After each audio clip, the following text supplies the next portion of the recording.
Poco a poco, con movimientos sutiles, va ganando la partida. Recupera el territorio perdido. Avanza. Paso a paso va derribando prejuicios y desdenes. Le asiste la razón, el derecho a la igualdad y reivindica a los cuatro vientos su herencia. Es la sal de la tierra.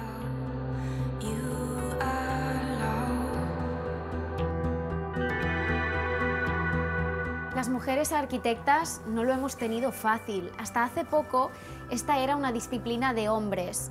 Muchas quedaban en un segundo plano o directamente eran invisibilizadas.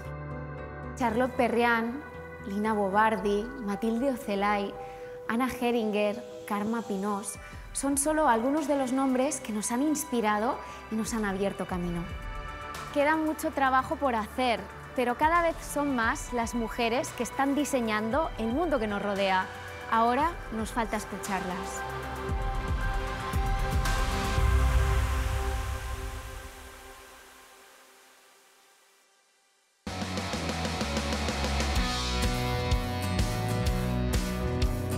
Pocas personas en España conocen tanto el trabajo de las mujeres arquitectas como Lucía Pérez Moreno.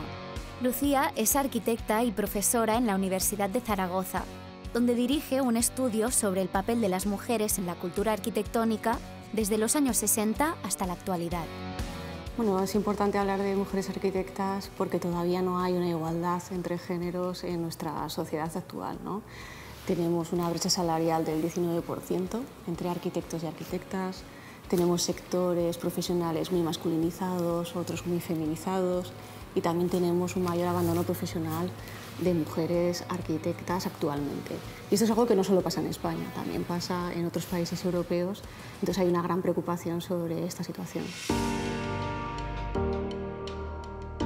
¿Qué nos falta entonces para conseguir la igualdad entre arquitectos y arquitectas? Este es un tema muy complejo, ¿no? Y ahí hay que pensar la profesión de una manera diferente, ¿no? Por un lado, es importante cambiar un poco las estructuras profesionales, ¿no? España es un país en el que los estudios de arquitectura son muy pequeños, entonces aplicar las leyes de igualdad, los planes de igualdad que nos vienen de la Unión Europea es inviable porque estos planes son principalmente para empresas de más de 50 personas. Y también tenemos un concepto de lo que significa ser arquitecto un poco restrictivo, ¿no? Necesitamos abrir, ¿no? Entender la profesión de una manera más plural, más diversa, ¿no?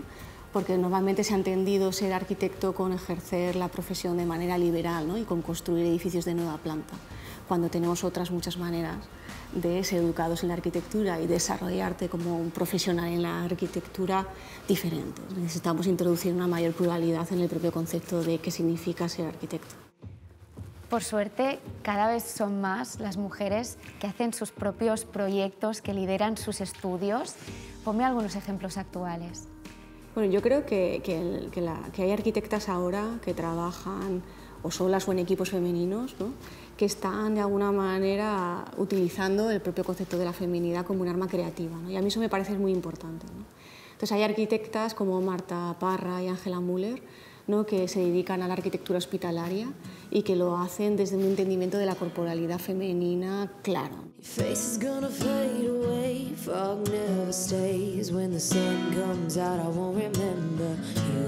Yo conocí a mi socia Ángela Müller en el momento de nuestros procesos de embarazo y de parto. Yo tengo 3 hijos, ella tiene otros 3 hijos, con lo cual tenemos 6 experiencias de parto en las que nos dimos cuenta como arquitectas que algo no funcionaba. No funcionaban muchas cosas, pero tampoco el entorno arquitectónico en el que las mujeres dábamos a luz. Buscamos un ambiente que la mujer no identifique como hospitalario, sino que identifique como un lugar seguro.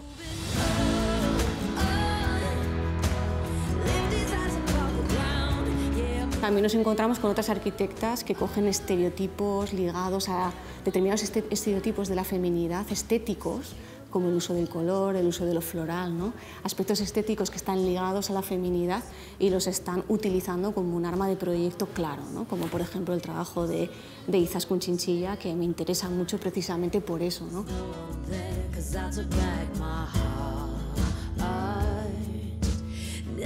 Yo creo que ahora mismo el papel de somos uno por cada 1000 nos lleva a una atención más al día a día.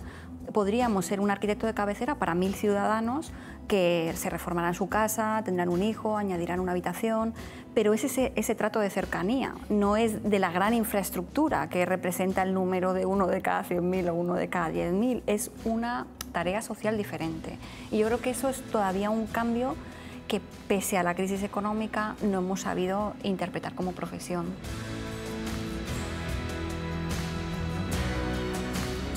Entonces, a mí, todas estas arquitectas que plantean este tipo de trabajos ligados a cuestiones que tienen que ver con los cuidados, con la feminidad, con la corporalidad, me parece algo rompedor, me parece algo innovador y me parece que es algo que de alguna manera va a cambiar la profesión y que está introduciendo una mayor pluralidad en esta profesión, que me parece que es algo muy necesario. A veces aún hay gente que dice que una mujer es arquitecto en lugar de arquitecta. Esto a mí me choca muchísimo. ¿Cómo puede ser, si la palabra arquitecta está en la RAE, que se siga diciendo arquitecto, y por qué crees que es relevante decir arquitecta con A? Tenemos una tradición patriarcal de pensamiento, ¿no? Y al final lo femenino siempre ha estado de alguna manera ligado a lo débil, ¿no? A lo inferior. Entonces, claro, hay muchas arquitectas que tú, cuando dices soy arquitecta, lo primero que piensas es en el género femenino del término, ¿no? Entonces, hay muchas profesionales que quieren ser identificadas con la disciplina y no con el género, ¿no? Pero esto yo creo que está cambiando un poco también, ¿no? Yo creo que ya vemos muchas arquitectas que se identifican con su feminidad, ¿no? Y que empiezan a redefinir esa feminidad como algo positivo, como algo afirmativo, ¿no? Y como un arma creativa con mucho potencial, que ha estado de alguna manera negada o no, invisibilizada, o quizá no ha sido un motor creativo, pero yo creo que las nuevas generaciones están cambiando esto.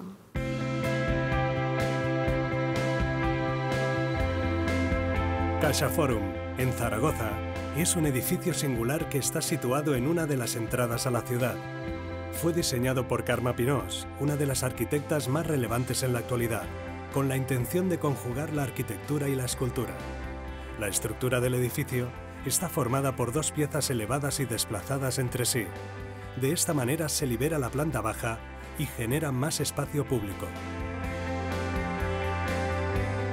Este edificio, el CaixaForum de Zaragoza, fue diseñado por Carme Pinós, que es un gran ejemplo de arquitecta con A, una mujer que lidera su propio estudio y que ha construido por todo el mundo. Sí, bueno, probablemente Carme Pinós es la arquitecta española más relevante que tenemos, ¿no? Porque ella de alguna manera es una pionera también, ¿no? Y tiene un recorrido nacional e internacional sobresaliente, ¿no?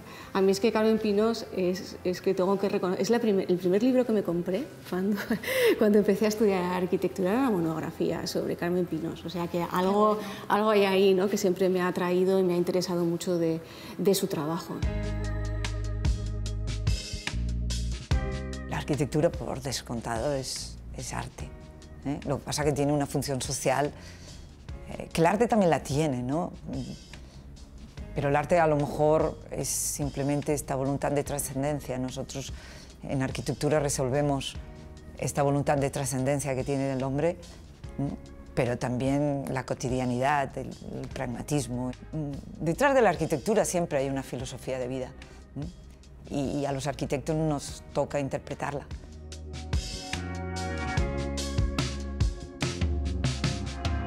Durante muchos años quizás las mujeres no están presentes en los debates, los que se toman decisiones para decir cómo es la ciudad, cómo es la vivienda, cómo es la arquitectura.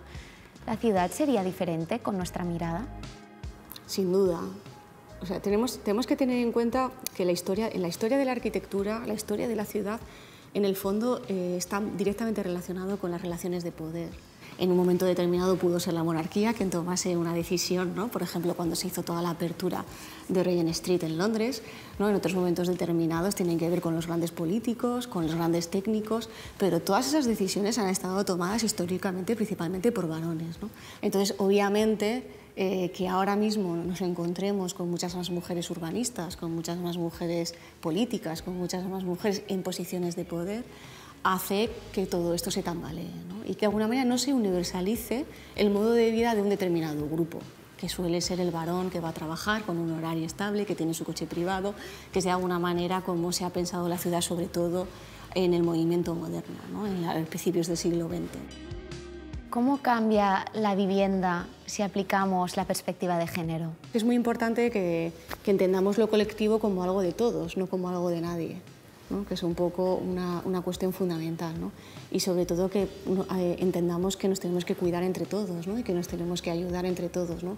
Entonces es importante que haya un mayor sentimiento de colectividad dentro de un grupo de vecinos, ¿no? Que te conozcas, que en un momento determinado puedas echar una mano, ¿no? Para cualquier cosa, que sepan que estás ahí, ¿no? Y esto es algo relevante que hoy en día la manera tradicional que tenemos de construir vivienda pues no lo permite, porque el espacio físico, el espacio arquitectónico es fundamental para que esto suceda.